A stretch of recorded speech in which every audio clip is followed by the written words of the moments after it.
আদায় দিয়ক মহারক ন্যায় প্রাপ্ত আদায় দিয়ক Mokim Bhuyan go back Mokim Bhuyan go back মুর্দাবাদ মকিম ভূঁইয়া মুর্দাবাদ মকিম বিয়ার বন্ডে বিয়ার ন চলিব মকিম বিয়ার মাটির দালালি বন্ডে বিয়ার ন চলিব।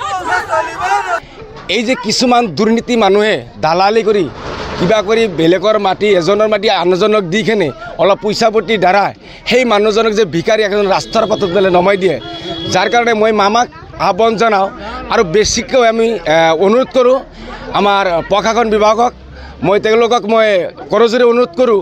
আচলতে এই মহৰ এজন ক'বলৈ গ'লে অতি দৰিদ্ৰ মানুহ, একদম গৰীব শ্ৰেণীৰ মানুহ হয়। তেওঁ কিবা কৰি চলি আছে, কিবা কৰি চলি আছে, আমি সকলোৱে জানো, আমি সকলোৱে গম পাওঁ কেনেকৈ চলি। এইজন হ'ল মহৰ, মই ভালকৈ দেখাই দিছোঁ আপোনালোকক। এইজন হ'ল মহৰ।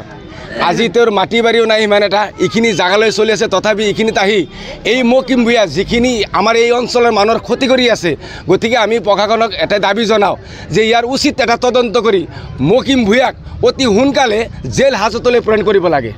আৰু এই মহৰৰ যিখিনি মাটি ইয়াতে এইখিনি আমি প্ৰশাসনৰ দ্বাৰা আইনৰ দ্বাৰা আমি এই মহৰক মানে বুজি পাব লাগে বুলি আমি এটা দাবী জনাইছোঁ। অন্যায়ৰ বিৰুদ্ধে প্ৰতিবাদ কৰি আছোঁ। এইখন মাটি মহৰ নামত। মহৰ এজন পাগল মানুহ, সি এজন সমাজত দুৰ্বল মানুহ।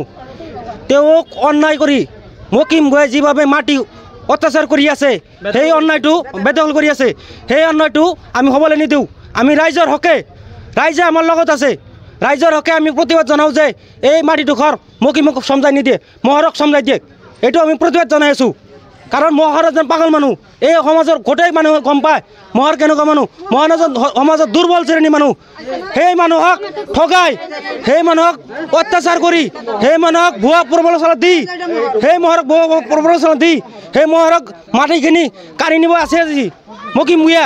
সেই মানুহজনক গ্ৰেপ্তাৰ হোৱাৰ দাবী আমি কৰি আছোঁ। মকিমক গ্ৰেপ্তাৰ কৰক আৰু মহৰক ন্যায় দিয়ক। আমি এজাহাৰ দাখিল কৰিছোঁ।